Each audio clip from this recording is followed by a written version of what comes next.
Okay, in this video, we're going to look at how students can communicate with you through your learning management system. So in Schoology, just a couple quick reminders. We've seen some of these in the 101s and then throughout this course itself. But just to do a couple quick reminders, in the course options, so some of the things where students can communicate with one another or back with you need to be enabled in course options. So we've looked at this before, but let's just go in here really quickly again.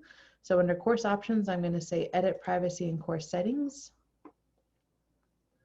And then if I want students to be more free to communicate with each other and with me, I need to allow all members to comment on course updates, edit discussion responses, and post course updates.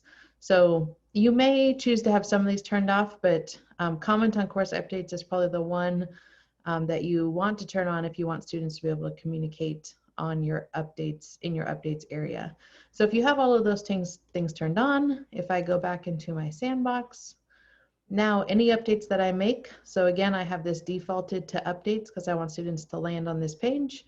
Anything that I post, if it's a daily or multiple times a day or maybe once a week, discussion, whether they're discussion prompts or just general updates for the class, or maybe I have linked to assignments that I want them to do that day, they can use this comment feature just like a teacher could. So students can be having a discussion back and forth. They could ask you follow-up questions.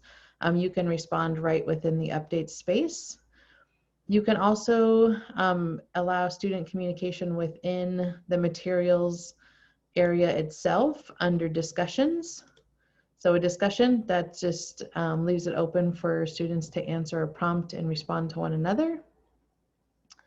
So you can use this space here. You can also, within each actual assignment, if I pop over into one where I'm a student, we can comment. So if that's enabled in your settings as the teacher, students can comment, and maybe this is a place where they ask clarifying questions about an assignment that you've posted. Also within each assignment, if I go into my submissions, as I'm submitting things on the right-hand side, there's an activity tracker. So I can see when I've actually submitted items and it dates and timestamps that for me, but I can also engage in a discussion as a student and a teacher in this space as well. So we can see here that Steve is my instructor for this course. So he's given me some written feedback, and he's also provided a video with some feedback. I can then submit another response, or I can respond with text or video as well as a student. So within each assignment, there are multiple opportunities for student communication. And again, some of this just goes back to how you have your settings in your course itself, if you're the teacher. So just something to be aware of.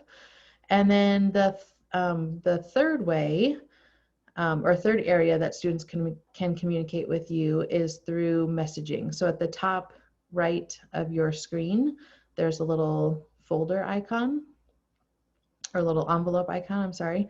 And here we can start new messages. So students have this option as well. Again, with the caveat that all of this depends on what settings you have, as well as potentially what settings your district has set up. So just a couple of things to remind you of, but those are places that you can check and see how you can engage students, and you can hear from them and what they're thinking and what they're working on.